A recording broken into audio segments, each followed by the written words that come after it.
welcome and hello to everyone watching this.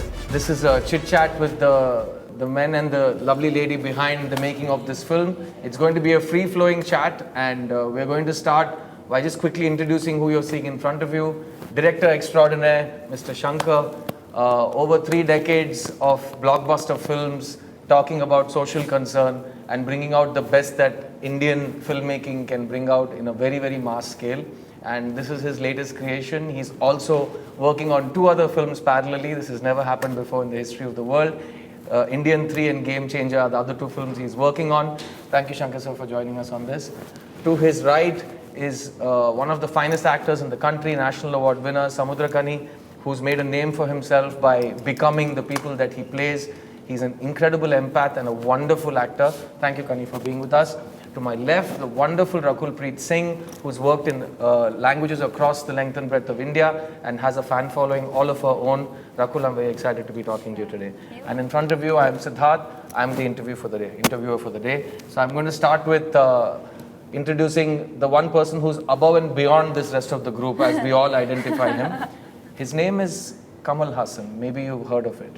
Just a person who's been working for over 6 decades, dominating every single craft that exists in the world of filmmaking. Woo! It is our incredible pride and joy to present to you the one and only Mr. Kamal Hassan. Thank you so much for having the time to be with us, sir. I'm going to start to my right with Samudrakani. ஏன்னா அவர் இது வரைக்கும் நிறைய இன்டர்வியூஸில் உங்கள் முன்னாடி வரல இந்த படத்துக்காக, ஏன்னா அவர் கால் ஷீட் வாங்குறது அவ்வளோ கஷ்டமாக இருக்குது. ஸோ கனி, நீங்களே சொல்லுங்கள் சார் இந்த படத்தை பற்றி. ரொம்ப சந்தோஷமாக இருக்குது இந்த படைப்புக்குள்ளே வந்தது.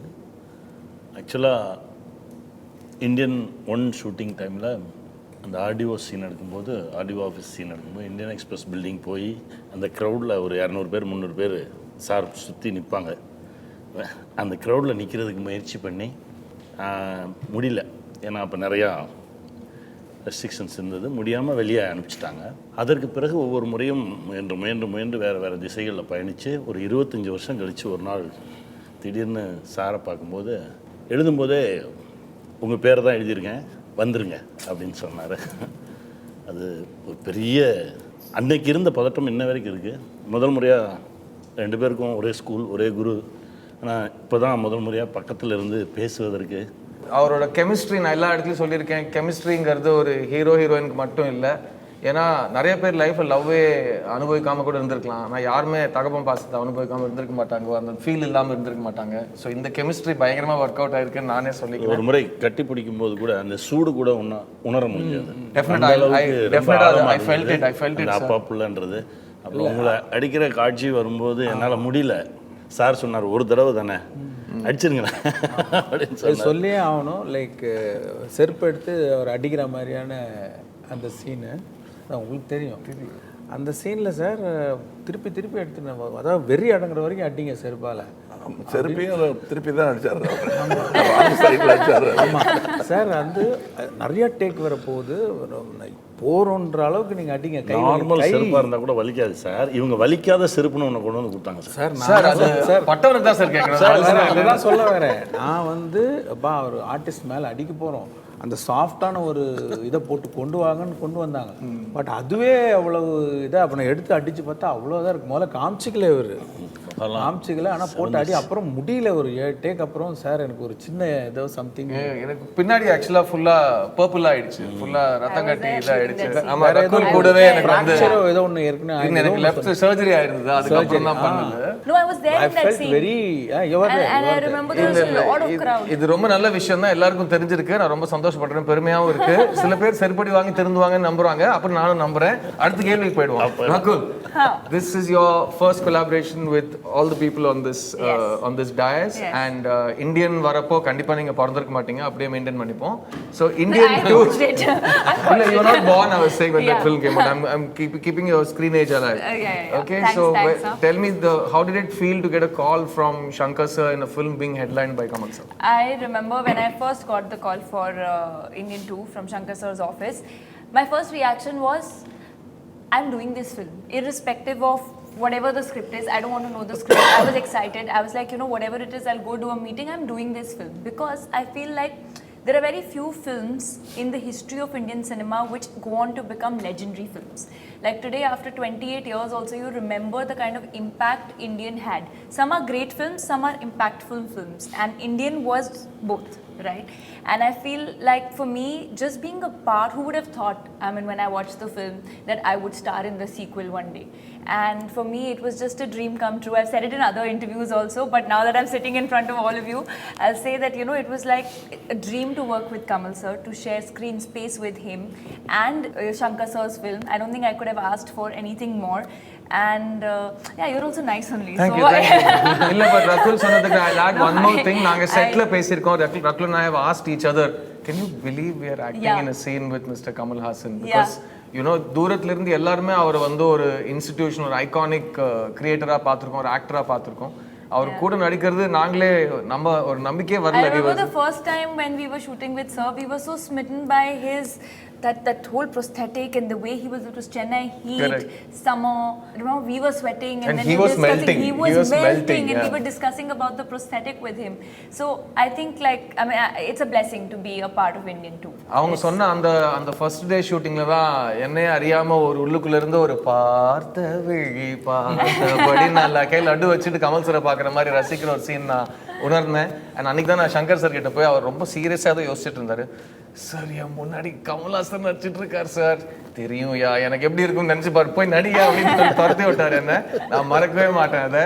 And Shankar sir, coming to you, உங்களோட எந்த படைப்புமே நீங்க ஜஸ்ட் லைக் தட் பண்ணது கிடையாது. அண்ட் அது ஜஸ்ட் லைக் தட்டும் ரிசீவ் ஆனது கிடையாது. அதுக்கு ஒரு ஆழம் இருக்கும், அதுக்கு ஒரு ப்ரிப்பரேஷன் இருக்கும். யாருமே தொட முடியாத உச்சத்தை தொடணுங்கிற ஒரு ஆசையில் நீங்க எல்லா படங்களையும் எடுத்திருக்கீங்க. That makes you the legend that you are. How is Indian 2, Indian 3, கொஞ்ச நேரத்துக்கு Indian 3 பற்றியே பேசக்கூடாது சார். இப்போ வந்து நம்ம Indian 2 அந்த டாபிக்லேயே இருக்கோம். Indian 2 உங்களோட மற்ற படங்களோட ஃபர்ஸ்ட் ஸ்டெப் எடுக்கிறப்போ எந்த விதத்தில் ஒரு டிஃப்ரென்ஸ் சார் அந்த ப்ராசஸில்? பார்ட் 1 எடுத்துகிட்டு, ஐ மீன் அப்போது பார்ட் 2 எடுக்கிற ஐடியாவில் இல்லை, இந்தியன் தான். அது முடிச்சுட்டு ஒரு 4-5 வருஷம் கழிச்சு எப்போ நியூஸ் பேப்பரை ஓப்பன் பண்ணாலும் இல்லை, அதில் வந்து இங்கே அவங்க லஞ்சம் வாங்கினாங்க, இங்கே பிடிபட்டாங்க, இவங்க லஞ்சம் வாங்கினாங்க, அந்த நியூஸ் வந்து டெய்லி வந்துக்கிட்டே இருக்குது. அந்த மாதிரி நியூஸை பார்க்கும்போதெல்லாம் நம்ம மைண்டில் வர்றது சேனாபதி கேரக்டர் தான், இந்தியன் தாக்கம் சட்டுன்னு ஒன்று ஞாபகம் வரும். அப்படின்னு அந்த ஃபீல்டு வந்து இருக்குது. ஆனால் அது ஒரு கதையாக கன்வெர்ட் ஆகலை. ஸோ நான் வெயிட் பண்ணிக்கிட்டே இருந்தேன். லைக் ஒவ்வொரு படம் முடியுமோ யோசிப்பேன், அது கதையாக ஃபார்ம் ஆகாது. ஆனால் அந்த உணர்வு மட்டும் இருந்துக்கிட்டே இருக்குது, மறுபடியும் தாத்தா வரணும் அப்படின்ட்டு. ஸோ எங்கே வரப்போகிறாரு, எப்படி வரப்போகிறாரு, வந்து என்ன பண்ண போகிறாருன்றது அந்த ஒரு கதையாக விரியல. அது அப்படியே வெயிட் பண்ணிகிட்டே இருந்தேன். அப்புறம் தான் புரிஞ்சுது எது பண்ணக்கூடாதுன்னு முதல்ல டிசைட் பண்ணணும் அப்படின்ட்டு. ஒவ்வொன்றா இது பண்ணக்கூடாது, இது பண்ணக்கூடாது, இது பண்ணக்கூடாது தள்ளிட்டு வரும்போது ஒன்று ஃபார்ம் ஆச்சு. ஒரு ஸ்டோரி ஒரு 2.0 டயத்தில் ஃபார்ம் ஆச்சு.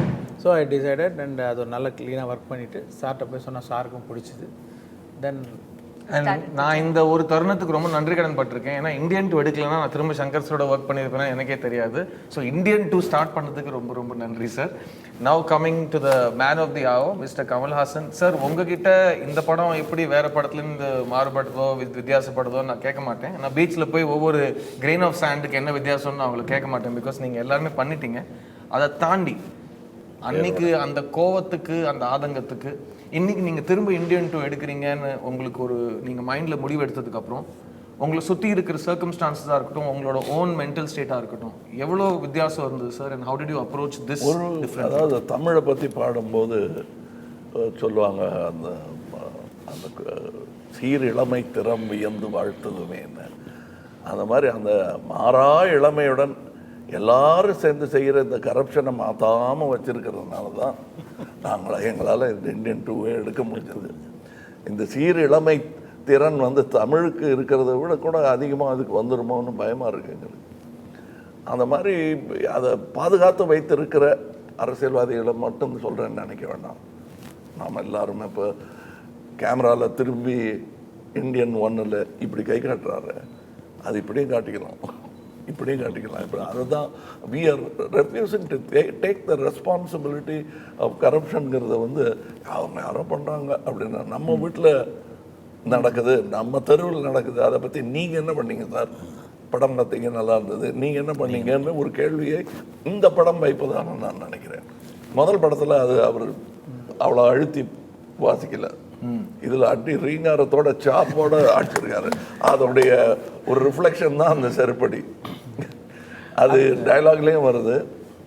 இதில் பல பேரோட கலந்தாலோசிச்சிருக்காரு ஒரு, அதெல்லாம் இந்த படத்துக்கு வலு சேர்த்துருக்கிறது.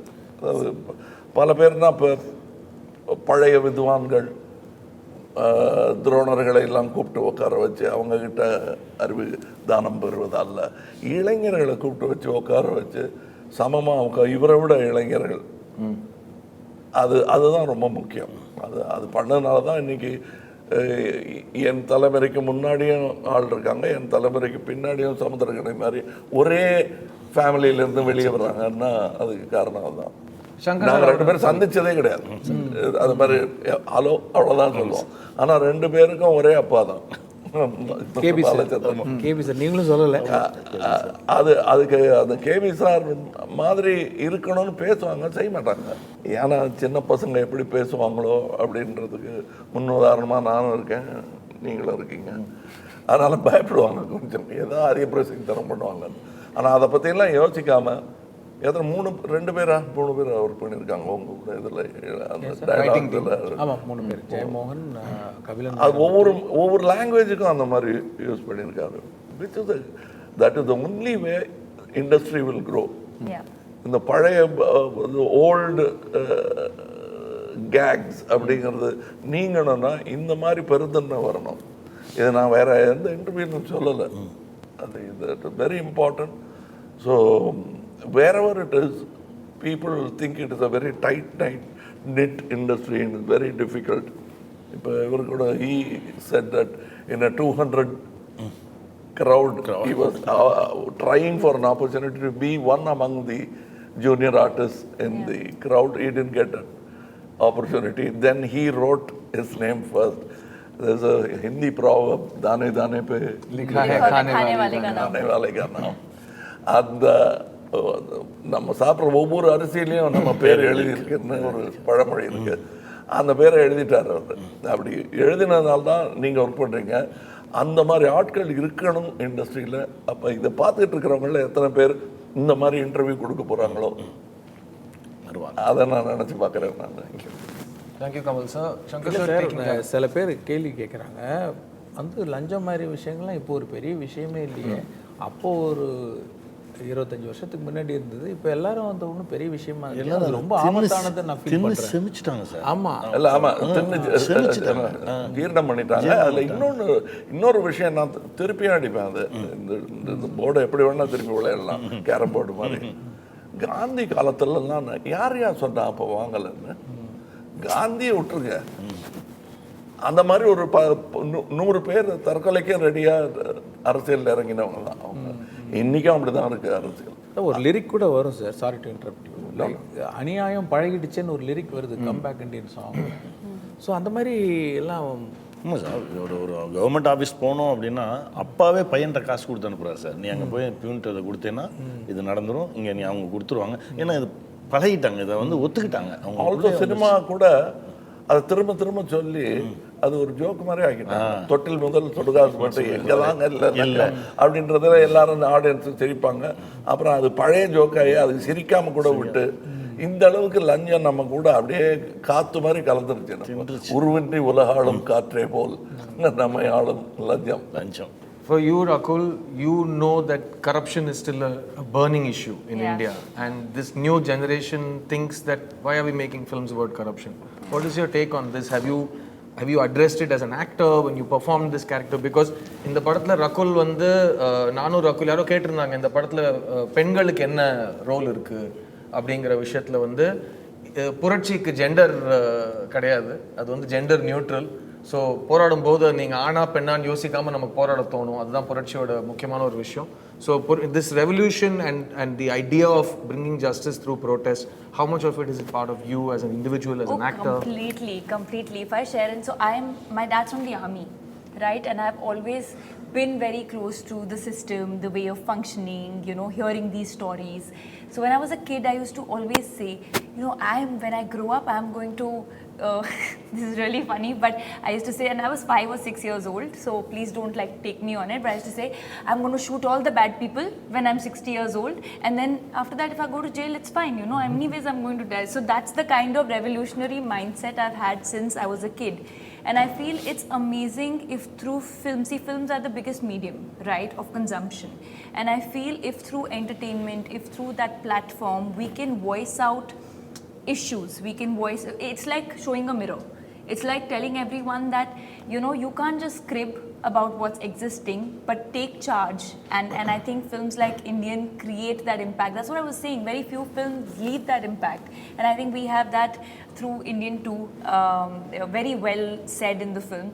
So I'm completely for it. And I think films are the best medium. So இதுல என்ன தெரிய வருதுன்னா சின்ன வயசுல ரகுல் நான் பெருசாக சேனாபதி ஆக போறேன்னு கனவு கண்டிருக்காங்க. I want to grow up and kill all the bad people. And I'm 60 years old. Yeah. So அவங்க இந்தியன் 1ல வர சேனாபதி தான் அவங்களோட லைஃப் கோலா இருந்திருக்கு. ஸோ இந்தியன் 2ல வர சேனாபதி அந்த சேனாபதி கிட்ட இருந்து அதை பற்றி நான் ஒரு விமர்சனம் நானே பண்ணியிருக்கேன். இந்தியன் 1 பற்றி சொல்லும்பொழுது இது பெடஸ்ட்ரியன் ட்ரீம், இது நடக்கக்கூடிய காரியமே இல்லை. ஆனால் இந்த ட்ரீம்லேருந்து தான் ரியாலிட்டியை நம்ம பண்ண முடியும். இது பண்ண முடியாது, இது குற்றம். அதுக்கு ஒன்றும் பண்ண முடியாது. அந்த அளவுக்கு கோபம் வருது இல்லையா?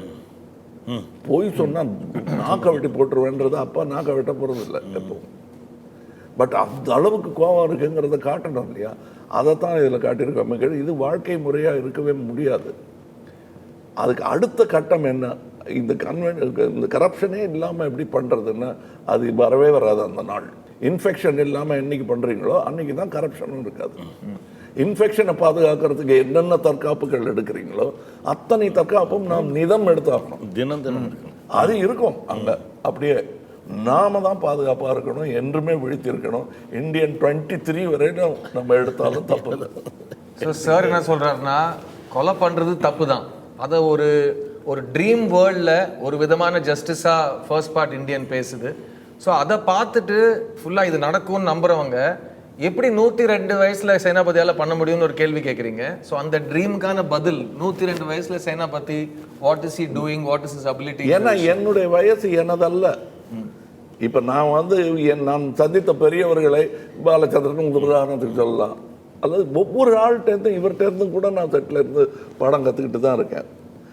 ஒரு செட்டில் இவ்வளோ கயாசு நிலவும் செட்டில் அமைதியாக எப்படி உட்காந்துருக்கிறது அப்படிங்கிறத ஃபஸ்ட்டு கற்றுக்கணும். ஏன்னா அதுக்கு நேர் ஆப்போசிட் நம்ம வாத்தியார். அதாவது அவருடைய பிபியை அப்படியே பாப்பா உனக்கு கொஞ்சம்னு கொடுத்துருவாங்க. நமக்கெல்லாம் பிபி வந்துடும். அதுக்கு நேர் எதிர்மாறானதை இன்னொரு தலைமுறையிலிருந்து கற்றுக்க முடியுது. அப்படி பார்க்கும்போது சேனாபதியோட வயசு 170 வரல இருப்பார். ஏன்னா 1000 வயசு கூட அது எல்லாத்தையும் சேனாதிபதி அவராகவே இருக்க வேண்டிய அவசியம் இல்லை. அந்த குணாதிசயத்தை கொடுத்து விட்டால் சேனாதிபதி சிரஞ்சீவி. நம்ம தெலுங்கு சிரஞ்சீவி கோச்சிக்க போறாரு. அவர்கிட்ட பர்மிஷன் இருக்கேங்க, அவர் பேரை யூஸ் பண்ணலாம். நான் கரீனா, அடுத்த கேள்வி உங்ககிட்ட வரேன். நீங்கள் ஒரு ரைட்டர், ஒரு சிறந்த டைரக்டர், நீங்கள் நிறைய ஹிட் படங்கள், கல்ட் படங்கள் நடிச்சிருக்கீங்க. உங்களோட படங்களும் சீக்குவலுக்கு ஒரு நாள் வரும். ஆனால் இந்த பாயிண்ட் ஆஃப் வியூவில் ஒரு ரைட்டராக, ஒரு டைரக்டராக ஒரு சீக்குவல் எடுக்கிறப்போ உங்களுக்குள்ள என்ன மாதிரி டவுட்ஸ் வரும், என்ன மாதிரி ஜாகிரதைகள் நீங்கள் எடுத்துப்பீங்க, நீங்கள் யோசிக்கிறீங்க? ஸோ அந்த மாதிரி ப்ரெஷர்ஸ் உங்களால் ஃபீல் பண்ண முடியுதா இவ்வளோ பெரிய ஒரு ஃப்ரான்ச்சைஸ்க்கு? தினம் தினம் செட்டில் பார்த்துக்கிட்டே இருப்பேன். எவ்வளோ அந்த மெனக்கெடல் இருக்குல்ல, எவ்வளோ கவனமாக கையாளுறாரு. நம்ம பேசியிருக்கோம் நிறைய நாள். தினம் தினம் நான் ஒரு உதவி இயக்குனர் மாதிரி தான் பார்த்துட்டே இருப்பேன். அவர் எழுதின அந்த காட்சியை கையாளும் விதமே எனக்கு அவ்வளோ பிடிச்சிருக்கும். அதில் ஒரு அழகாக ஒரு கிராஃப் போட்டு. ஏன்னா இப்போ ஒரு சில படங்களுக்கு நம்ம போகும்போது நான் யாரையும் குற்றம் சொல்லலை, ஒரு எல்லாம் சுற்றி வராங்க. எல்லா இடத்துலையும் ஒரு 30 ஆக்சஸில் ஆக்ட் பண்ண வேண்டியதாக இருக்குது. கத்துற காட்சியாக இருந்தால் கூட நீ எதை வைப்பீங்கன்னு சொன்னீங்கன்னா நல்லா கத்திடலாம் அப்படின்னா கூட இல்லை சார் அது இப்போ சொல்ல முடியாது, நீ கத்திருங்க அப்படின்னு தான் சொல்கிறாங்களே தவிர, அதுக்கப்புறம் நான் அண்ணன்ட்ட பார்க்கும்போது கரெக்டாக இந்த இடத்துல இந்த ஆக்சஸில் தான் ஷார்ட் வரும், இல்லைன்னா இது பேலன்ஸில் இருக்கும், இன்னொரு நாள் எடுப்போம் அப்படின்னு சொல்லி நான் சொன்னேன். ஒவ்வொரு காட்சிக்கும் நீங்கள் போடுற அந்த வரைபடத்தை வச்சு ஒரு புக்கு போடலாம் அப்படின்னு நான் கேட்டேன். போங்க அப்படின்றாரு. அது அவ்வளவு நேர்த்தியாக அந்த கையாண்ட விதங்கள், இதற்கான ஆய்வு, எப்போ எந்த விஷயம் கேட்டாலும் அதற்கு சரியான ஒரு பதிலோட இருக்கிறது இருக்குல்ல. ஒரு முறை என்கிட்ட சொன்னார், சார் பக்கத்தில் போயிட்டு ஒரு காட்சியை சொல்கிறது அவ்வளோ சாதாரண விஷயம் கிடையாது, நான் அதில் 100 கொஸ்டினுக்கு ஒரு ஆன்சரோடு தான் போய் நிற்பேன் அப்படின்னு சொன்னார். ஏன்னா ஒரு கேள்வி கேட்கும்போது அதற்கு சரியான பதில் சொல்லிட்டோன்னா அதுக்கப்புறம் திரும்ப நம்ம மேல் நம்பிக்கை வந்துடும்ல. அதற்கு தான் ஒவ்வொரு இயக்குனருமே போராடுவது. அதான் சொல்லுவார், இப்போ ஒரு 100 கொஸ்டின் நானே கேட்டு 100 ஆன்சர் நானே ரெடி பண்ணி வச்சுட்டு எல்லாத்துக்கும் தயாராக போய் நிற்பேன். எனக்கு இதெல்லாம் தான் அண்ணங்கிட்ட இருந்து எடுத்துக்கிட்டது. அவர் சொல்கிறது பார்த்தா ஒன்று தோணுது சார். அந்த காலத்தில் நீங்கள் இந்தியன் 1 எடுக்கிறப்போ செட்டில் நிறைய பேருக்கு, முக்கால்வாசி பேருக்கு நீங்கள் என்ன எடுக்கிறீங்கன்னு ஃபுல்லாக புரிஞ்சுக்கிறதுக்கு வாய்ப்பே கிடையாது. பிகாஸ் உங்களையும் கேமராமேனையும் தவிர யாருமே ஆக்சுவலாக படத்தில் வரப்போகிற அந்த மேஜிக்கை மைண்டில் பார்க்கல. இப்போ நம்ம எடுக்கிற படங்களில் செட்டில் இருக்கிறவங்க எல்லாருக்குமே மானிட்டர் தெரியுது, அவங்க எல்லாருமே கருத்து சொல்கிற ஒரு கரெக்ஷன் சொல்கிற ஒரு மூடில் இருக்காங்க. ஆடியன்ஸில் சின்ன பசங்களுக்கு விஎஃப்எக்ஸ்னா என்னன்னு தெரியுது, ப்ராஸ்தட்டிக்னா என்னன்னு தெரியுது, அவங்களும் ரீல்ஸில் பேட்டை கிளப்பிட்டு இருக்காங்க. இந்த சேஞ்ச் ஆஃப் ப்ராசஸில் உங்களோட ப்ராசஸ் இவ்வளோ இன்புட்ஸ் வர்றப்போ நீங்கள் உங்களை எப்படி ப்ரொடெக்ட் பண்ணிக்கிட்டு உங்களோட விஷனை ப்ரொடெக்ட் பண்ணுறீங்க? இல்லை, அதை மைண்டில் எடுத்துக்க வேண்டியதுதான். ஏன்னா இப்போ சோஷியல் மீடியா வந்துருச்சு. இப்போ இந்த ஜெனரேஷன் எதை லைக் பண்ணுறாங்க, அவங்க எப்படி ரியாக்ட் பண்ணுறாங்களோ நம்ம சுற்றி பார்த்துட்டு நம்ம வீட்டில் பசங்க இருக்காங்க. ஸோ அவங்களெல்லாம் ஸ்டடி பண்ணிக்கிட்டே இருக்காங்க. அதுவும் சேர்ந்து தான் ஸ்கிரிப்டுக்குள்ளே வரும். முந்தியெல்லாம் நாடக நடிகர்கள்லாம் கூட சொல்லுவாங்க, உங்களால் சினிமாக்காரங்களுக்கு இதெல்லாம் தெரியவே தெரியாது, you will never enjoy the live பர்ஃபார்மன்ஸோட ப்ளஷர் உங்களுக்கு தெரியாதுன்னு. கிட்டத்தட்ட அந்த 2 கோடை மீட் பண்ணுற தருணத்துக்கு வந்துட்டோம். கிட்டத்தட்ட லைவாக என்ன சொல்கிறாங்கங்கிறது ஒரு காட்சியை சொன்ன உடனே அப்ளாஸும் வருது, கமெண்ட்டும் வருது, கிரிட்டிசிசமும் வருது. தெரியும் இதை வைக்கலாமே வேணாம்ங்கிற டிசிஷன் பண்ணுற அளவுக்கு கூட டைம் இருக்கு. இட்ஸ் பட் எல்லாத்துக்கும் கேட்டு பயந்துக்கிட்டு சொல்லிட்டு இருந்தோம்னா கவிதையும் வராது, கனவும் வராது, படமும் வராது, கதையும் வராது.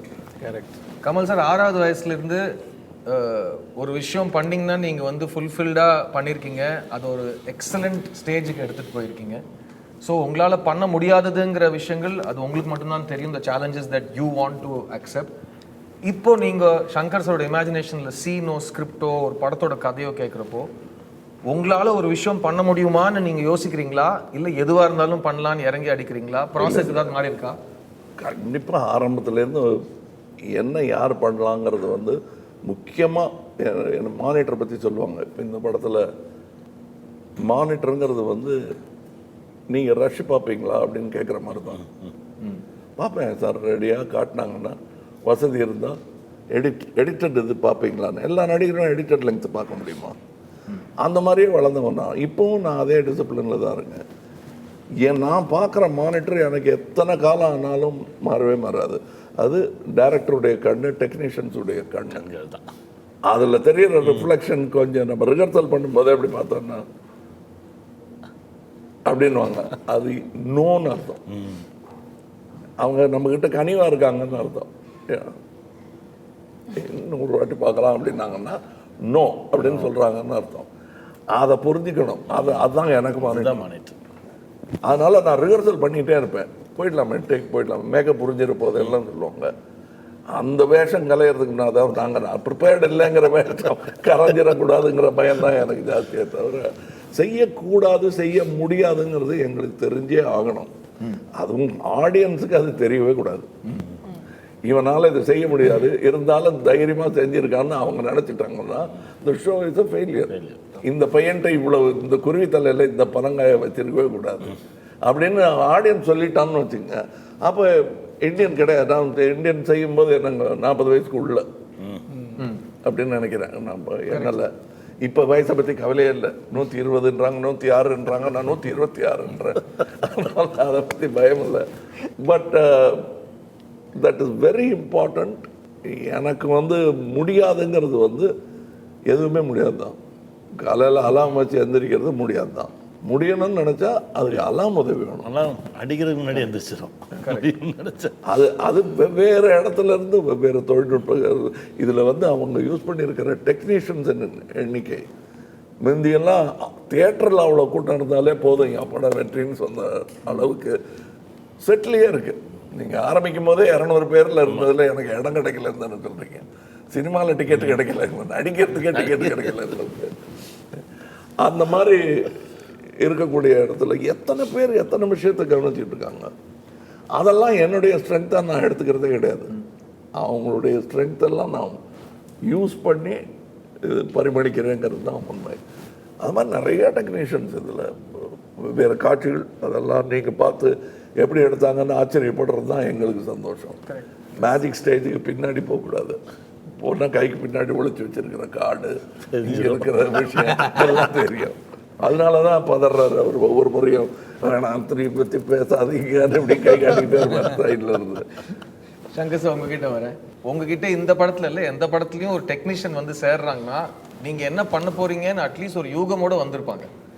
அதையும் தாண்டி நீங்கள் பிரம்மாண்டத்தையும் ஸ்கேலையும் அழுத்தத்தையும் ஒரு படத்துலையும் ஏற்றிட்டு வரீங்க. இந்த படத்தில் உங்க கூட ஒர்க் பண்ண டெக்னீஷியன்ஸ், பிகாஸ் சங்கர் சரோட இமேஜினேஷன் வந்து அவரோட இமேஜினேஷனுக்குள்ள எல்லாரும் நம்பிக்கையோட கை வச்சு ஒவ்வொரு ஹெட் ஆஃப் டிபார்ட்மெண்ட்டும் அதை வெளியில் எடுத்துன்னு வந்து அதை பெருசாக ஓவர் 6 years டு ஃப்ரூஷன் கொண்டு வரும். ஸோ இந்த படத்தில் ஒர்க் பண்ண தொழில்நுட்ப கலைஞர்கள் ப்ளஸ் நீங்கள் இது வரைக்கும் யூஸ் பண்ணாத டெக்னாலஜி இந்த படத்தில் வாட் எக்ஸைட்டட் யூ, அதை பற்றி சொல்லுங்கள். இல்லை இப்போ எல்லாருமே தான். இப்போது ரவிவர்மன் பார்த்தீங்கன்னா இப்போ அவர் வந்து ரொம்ப சூப்பராக லைட் பண்ணுவார், ரொம்ப ஃபாஸ்ட்டாக லைட் பண்ணுவார். பட் இருந்தாலும் இன்னும் கொஞ்சம் ஏதாவது ஒன்று எக்ஸ்ட்ரா இருந்தால் நல்லா இருக்குமே அப்படிங்கிறதுக்காக அவர்கிட்ட சொல்லுவேன். நான் வந்து ரவி நீங்கள் ஒரு வர்மம் போடுங்க, அவர் தாத்தா மட்டும்தான் போடுவார், நான் வர்மமா நீங்கள் ஒரு ஒளி வர்மம் போடுங்க அப்படின்னு சொல்லுவேன் அவர்கிட்ட. அவர் புரிஞ்சுக்குவார், சரி ஏதோ இன்னும் எதிர்பார்க்குறாரு. டக்குன்னு ஒரு 2 லைட்டை வைப்பார், சொன்ன உடனே டக்குன்னு அந்த மேஜிக்கை கொண்டு வந்துடுவார். இதுதான் இது ஒளிவர்மம் இல்லை, ரவிவர்மம். அது பொறுமை எல்லாருக்கும் வேணும். அதாவது ஒரு காட்சியை நாங்கள்லாம் ரிஹர்சல் பண்ணும்போது ஒரு குதிரை ஒன்று நிற்க மாட்டேன்னு போயிடுச்சு, வெயில் ஜாஸ்தி, உங்களுக்கு ஞாபகம் இருக்கு திருப்பதியில். அப்புறம் அதுகிட்ட கெஞ்சி கால்ச்சி அதான் ஹார்ஸ் பவர்னு சொல்லுவாங்க. அதை கொண்டு வந்து திருப்பி நிறுத்தி இதில் ஒரு குதிரை இவர் உள்ளே போகணும் ஒரு செட்டுக்குள்ளே. அது இடத்த எப்படி பார்த்தாருங்கிறது தான் இப்போ எனக்கு கேள்வியை. இடம் முறுக்கு படத்தில் எடுத்துட்டோம், அதெல்லாம் வேறு. இவர் எப்போ போய் இதெல்லாம் பார்த்தாருங்கிற கேள்வி வருது. அதில் ரொம்ப பேர் போக முடியாது. தலைக்கோணால் நான் நிறையா ஷூட் பண்ணியிருக்கேன், அந்த இடம் பார்த்ததில்ல. எங்கேயோ போயிட்டே இருக்கேன், நடந்துக்கிட்டே இருக்காங்க. கூட எங்கள் கூட இருக்கிற எக்யூப்மெண்ட்லாம் தூக்கிட்டு வர்றதுக்கு ஒரு குதிரை ஒன்று ஏற்பாடு பண்ணியிருந்தாங்க. அது மயக்கம் போட்டு விழுந்துச்சு. நான் என்னுடைய வாழ்நாளில் பார்த்தது கிடையாது. குதிரைக்கு பிஸ்கட் கொடுத்துட்டு உட்காந்துருந்தேன் நான். அதாவது அவ்வளோ ஓட்டி ட்ரிப் அடிச்சிருக்கேன். அந்த ஒரு காட்சி அது படத்தில் கொஞ்சம் நேரம் தான் வரும். அது மாதிரி நிறைய காட்சிகள் நிறைய பேர் ஒர்க் பண்ணியிருக்காங்க. இதெல்லாம் நம்ம கஷ்டத்தையே சொல்லிகிட்டு இருக்கக்கூடாது. கடைசியாக அந்த தியேட்டரில் ஒரு அப்ளாஸோ ஒரு சூழ் கட்டுறாங்கன்னா அப்படின்ட்டாங்கன்னா அது எத்தனை குதிரை வேண்டாம் மயக்க போடுறதுக்கு ரெடி. சங்கர் சார், இந்த படத்தோட பாடல்கள், because you are one of the best music video directors in the world. So இந்த படத்தில் கேலண்டர் சாங்கான லொக்கேஷனாக இருக்கட்டும், கம்பேக் இண்டியனில் இருக்கிற எடிட்டிங் பேட்டர்னாக இருக்கட்டும், நம்ம கதரல் சாங்கில் இருக்கிற ஸ்கேல் அண்ட் அந்த யூத்தோட ஒரு எக்ஸைட்மெண்ட்டும் உற்சாகமும் இருக்கட்டும், இந்த படத்தோட பாடல்கள் பற்றி நிறைய டிஸ்கஸ் பண்ணுவோம். Because it's going to you created a legend with Indian 1. So in this film, music, how important is it? It's important in all your films, but this film, what does it do and what can the audience expect? இல்லை எல்லாமே ஸ்கிரிப்டை base பண்ணி தான். Like இப்போ வந்து சேனாபதி திரும்பி வரணும் அப்படின்போது ஒரு கம்பேக் இண்டியன் ஒரு சாங் ஒன்று வருது. ஏற்கனவே நிறைய பாட்டுனா இத்தனை படங்களில் பாட்டெலாம் வந்திருக்கு. அதுலேருந்து இது எப்படி வித்தியாசப்பட போகுது, இது என்ன கேட்குது இந்த பாட்டு, ஸோ அதை எப்படி பெஸ்ட்டாக கொண்டு வரலாம் எல்லா சைட்லையும். லைக் ஆர்ட் டிபார்ட்மெண்ட் சைட்லேயும் ஆகட்டும், மியூசிக்கு, லிரிக்ஸு, காஸ்டியூம்ஸு, எல்லா பக்கமும் யோசிக்கும் போது கொஞ்சம் கொஞ்சமாக அது விரிஞ்சு அது கரெக்டாக ஒரு ஷேப்புக்கு வருது. ஸோ இப்போ இதை பார்த்தீங்கன்னா இந்த கம்பேக் இண்டியன் சாங் வந்து ஆக்சுவலாக மாண்டேஜாக வரும். அப்புறம் தாத்தா வராருன்ற அந்த சாங் தான், அந்த சாங் தான் இவர் வரணுங்கிறதுக்காக ஒரு சுச்சுவேஷனில் போடுற ஒரு பாட்டு. அது வந்து என்னென்னா ஹவுசிங் போர்டு இந்த மாதிரி ஒரு எளிமையான இடத்துல தான் எடுக்கணும். அந்த எளிமையான இடத்துல வந்து ஒரு வியக்க வைக்கிற மாதிரி பண்ணணும் போது தான் அந்த பெயிண்டிங்கு, நிறைய டான்ஸஸ், அதுவும் ஃபோர்ஸ் பண்ணல. சும்மா ஏதாவது படத்தில் நம்ம பெயிண்ட் அடித்தே ஆகணுன்ட்டு அப்படிலாம் பண்ணல. ஏன்னா யங்ஸ்டர்ஸ் வராங்கன்னும் போதே போஸ்டர் ஒட்டுவாங்க, அப்புறம் வினைல் வைப்பாங்க.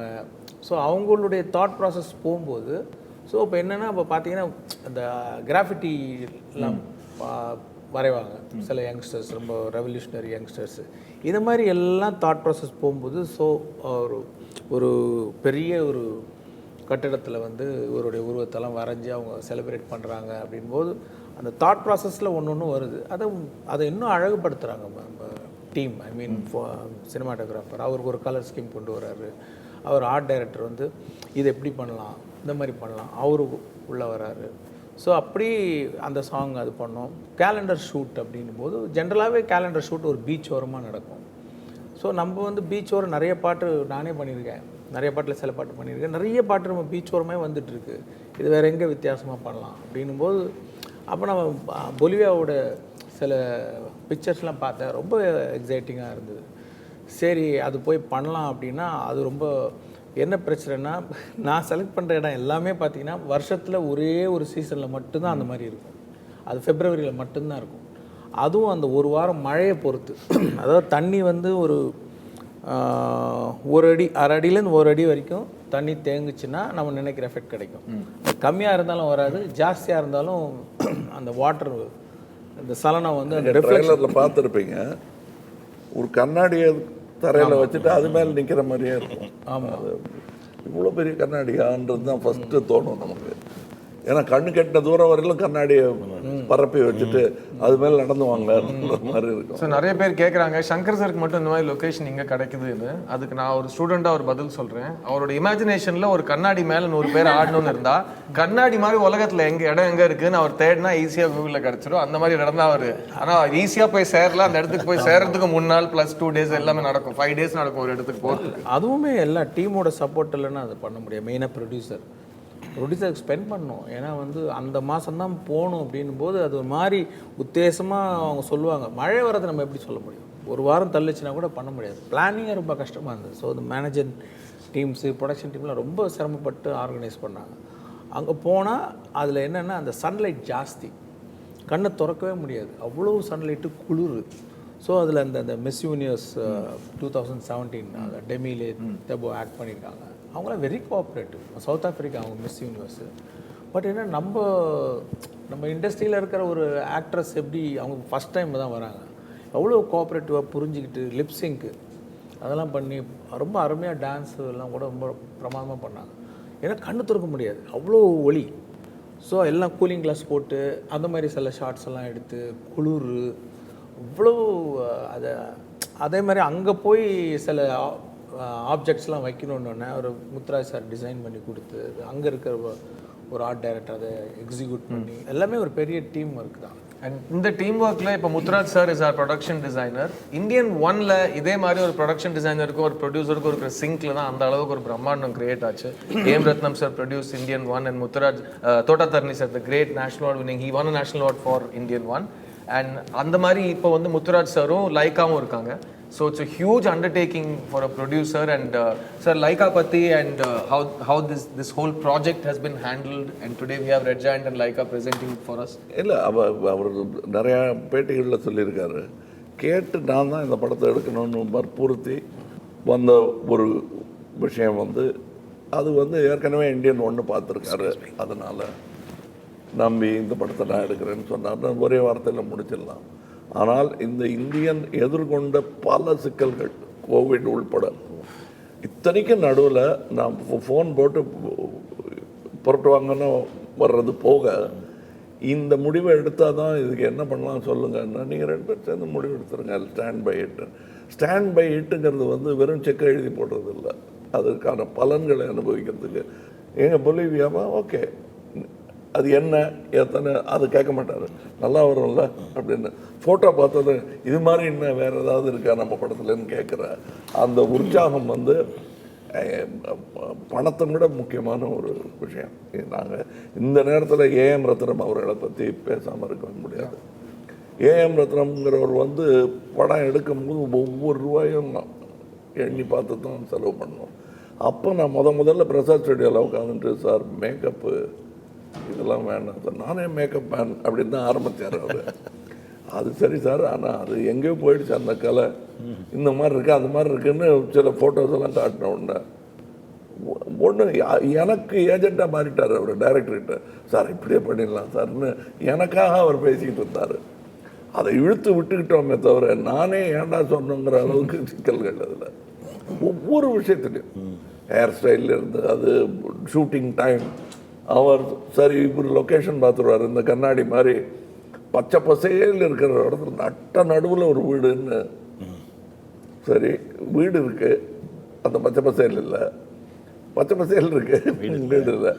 சரி பச்சை பசையில் இருக்கிற இடத்துல வீடு போட்டிருக்கலாம் அப்படின்னா 120 ஏக்கர் 4 திசையிலும் இருந்தால் தான் இவர் எதிர்பார்க்கிற பச்சை வரும். அதுக்கு நடுவில் லொக்கேஷனுக்கு போய் சேர்றதுக்கு 1 மணி நேரம் படப்பையில் அந்த மாதிரி இடமெல்லாம் இருக்குன்னே தெரியாத அளவுக்கு ஒளிஞ்சி இருக்கு அந்த இடங்கள். அந்த இடத்துல மேக்கப் போடுறதுக்கு 1 மணி நேரம் ட்ராவல் பண்ணி போட்டது வேஸ்ட்டு. ஏன்னா நிற்க போகிறது வந்து 5 மணி நேரமோ 4 மணி நேரமோ. அங்கேயே மேக்கப் ரூம் போட்டாங்க. வீடு போடலாங்கும் போது மேக்கப் ரூம் சேர்த்து போட்டு. ஸோ அப்போ படுக்கிறது எங்கன்னா அப்போ கொஞ்சம் சீக்கிரமாக தான் எழுந்திரிக்கணும். கொஞ்சம் சீக்கிரம்னா 2:30 மணி 2:30 AM எழுந்திரிச்சு அது எந்த நேரத்தில் AM ரத்னம்னு பேர் இந்த படம் பூரா AM கால் ஷீட்டு தான் எனக்கு. அதில் கூட வர கதாநாயகிக்கும் அந்த வேஷம் உண்டு. எங்களுக்குள்ள ஒத்துழைப்பு வேணும். ஏன்னா நான் சாப்பிட போகிற நேரத்தில் அவங்க மேக்கப் ஆரம்பிப்பாங்க. நான் 2:30 மணின்னா அவங்க வந்து 3:30 மணிக்கு வரணும். இல்லை நான் 2:30 மணின்னா அவங்க 1:30 மணிக்கு. இப்படி ஏதோ ஒரு மணி நேரம் வித்தியாசத்தில் 2 பேரும் வரணும். 2 பேரும் கிட்டத்தட்ட அரை மணி நேரம் வித்தியாசத்தில் செட்டுக்கு வந்தாங்க. இது ஒரு நாள் ஷூட்டிங் இல்லை. அந்த மாதிரி இதில் இன்னும் நம்ம வசதி வந்ததும் உட்கார்றதுக்கு சேர் வந்ததை விட இன்னும் என்னென்ன பிரச்சனை இருக்க கொண்டு வச்சுக்கலாம்னு செலக்ட் பண்ணி வச்ச மாதிரி அவ்வளோ சிக்கல்கள். ஒரு எக்யூப்மெண்ட், புது எக்யூப்மெண்ட் மொக்க போட்டு அதை கொண்டு வந்து யூஸ் பண்ணலான்னா அதில் இருக்கிற நேரம் அப்படிலாம் நீங்கள் சினிமாவில் அப்படி போயிடும் அது. பட் அதை ப்ரிப்பேர் பண்ணுறதுக்கு, அது பண்ணுறதுக்கு, அதில் டயலாகு, அதில் ஸ்டண்ட்டு, அதில் ஒரு டைமிங், இதெல்லாம் பண்ணும்போது அது நிஜமாகவே மாயா பஜார்னு ஒரு படம் எடுத்தாங்க. இந்த ராட்சசனுடைய லட்டெல்லாம் எடுத்து சாப்பிட்ற மாதிரி. அது ஒவ்வொரு லட்டையும் ஒவ்வொரு ஃப்ரேம் நடத்து கேமராவை நடத்தியிருக்காங்க. கிட்டத்தட்ட அந்த மாதிரி ஒர்க்கு தான் 1 டர்ன்னு சொல்லுவாங்க. அந்த படம்லாம் பண்ணும்போது சிங்கீதம் ஸ்ரீனிவாசராவ் மாதிரி இருக்கிற டைரக்டர்ஸ் எல்லாம் அந்த அசிஸ்டன்ட் டைரக்டர். இன்னைக்கு இதை பற்றி இன்னொரு 10-15 வருஷம் கழிச்சு கதை சொல்லுவாங்க. அவ்வளோ சிக்கல்கள் நிறைந்த, இத்தனைக்கும் தோள் கொடுத்த லைக்கா. அது மட்டும் இல்லை, ஒரு படத்தை நம்ம தான் நினச்சிட்டு இருக்கோம், ஏன் இவங்களுக்கெல்லாம் இப்போ தோணலையா இந்த மாதிரின்னு. எவ்வளவு சிக்கல் வரும், எவ்வளோ இடைஞ்சல் வருங்கிறது வெளியே இருந்து பார்த்து சொல்ல முடியாது. களத்தில் இருக்கும்போது எவ்வளோ பெரிய அர்ஜுனனாக இருந்தாலும் காண்டிபத்தை கீழே வச்சிருவோம். அங்கே ஒரு ஆள் வந்து கீதோபதேசம் செய்யணும் அவனுக்கு. அந்த மாதிரி பல நேரங்கள் இதில் வந்திருக்கு. எனக்கு இவரும் நிறையா படம் பண்ணியிருக்காரு, நான் நிறையா படம் பண்ணியிருக்கேன். இவ்வளவு சிக்கல்கள் எல்லா திசையிலேருந்து வந்தது இதுதான் நினைக்கிறேன் நான். இவ்வளோ நீளமாக அவர் படம் எடுத்ததும் இல்லை. இவர் சொன்ன மாதிரி ஒரே நேரத்தில் 2 படம் இவர் பண்ணதும் கிடையாது. இப்போ இன்னைக்கு பிஸியஸ்ட் ஆக்டர் டைரக்டர் எங்கள் 2 பேரும் அடிபடுது. அதுக்கு நாங்கள் பொறுப்பு இல்லை. கோவிடு, இயற்கை, நல்ல பொறுமையுள்ள ப்ரொடியூசர்ஸு, டிஸ்ட்ரிபியூட்டர்ஸு, இது கரெக்டாக கொண்டு போய் சேர்க்கறதுக்கு வேண்டிய டிஸ்ட்ரிபியூட்டர்ஸ். இப்போ இங்கேயும் திருப்பதி பிரசாத் அவர்கள் இருக்கிறாங்க. அவங்கெல்லாம் ஒவ்வொரு தூண்கள் இந்த இதுக்கு. அங்கே வந்து ரெட் ஜெயண்ட்ஸ் இருக்காங்க. பென் மருதாருங்கிறவங்க வந்து அங்கே நார்த்தில். பேன் இண்டியன் மூவிங்கிறது வெறும் பேனா பேப்பரில் வராது, அது வெறும் பென் இண்டியன் மூவி தான். பேன் இண்டியன் வேணும்னா இத்தனை பேர் முட்டு கொடுக்கணும், தோல் கொடுக்கணும். இந்த ஜாகர் நாட்டுன்னு வெள்ளைக்காரன் ஒரு வார்த்தையை நம்மக்கிட்ட இருந்து திருடிட்டு போயிருக்கான்.